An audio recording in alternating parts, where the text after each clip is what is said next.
missile tests are making waves, but are they violating the nuclear deal? The short answer is no, but it's complicated. Tehran and 6 world powers inked a landmark deal in 2015 that was supposed to quell fears that Iran was secretly developing nuclear weapons. In a nutshell, Iran agreed to restrictions on its nuclear activities in exchange for the lifting of sanctions that had crippled its economy. Technically, both sides have complied with the agreement, but there have been questions about whether the two are abiding by the spirit of the deal. This is where Iran's recent activities come into play. Claims that Iran is violating the spirit of the deal are understandable because Iran is doing so much in other countries, in detaining American citizens, in testing missiles, and doing other things that are of concern to the United States and its partner countries. Deals don't have a spirit per se. They have specified conditions that need to be met. There are legal obligations, and Iran is meeting those legal obligations. Then why all the fuss over Iran's tests anyway? Well, it's because missiles have the capacity to carry payloads. Payload capacity plus long-range capability equals fear of potential attacks against enemies. Simply put, the idea of Iran developing a ballistic missile that could potentially carry a nuclear warhead rattles some nerves.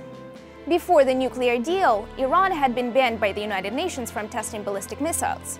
But that ban was lifted once the agreement, which, remember, was intended to assuage fears that Iran was pursuing nuclear weapons, went into effect.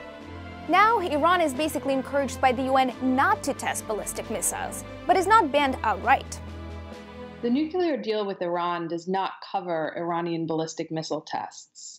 But a UN Security Council resolution that endorsed the nuclear deal and lifted UN sanctions on Iran does call upon Iran to refrain from ballistic missile activities on systems that are designed to be capable of carrying nuclear weapons. But you see, one could argue, as the US is, that testing such missiles after being asked not to is not in keeping with the spirit of the agreement.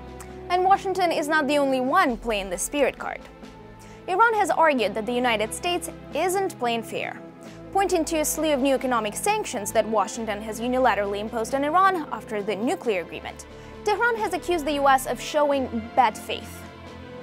The White House reviews Iran's compliance with the deal every 90 days, and US President Donald Trump has twice certified Iran's good standing.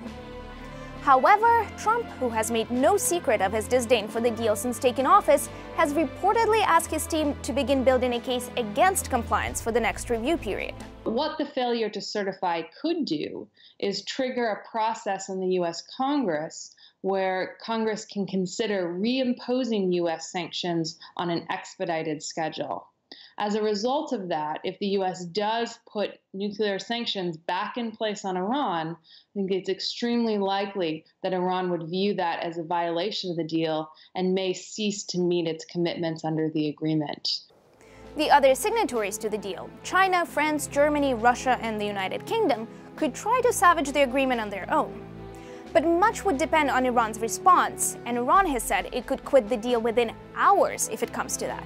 Iran, I think, would probably be on strong grounds to say that this is a violation of the deal if the new sanctions were to reimpose the sanctions that had been lifted by the deal.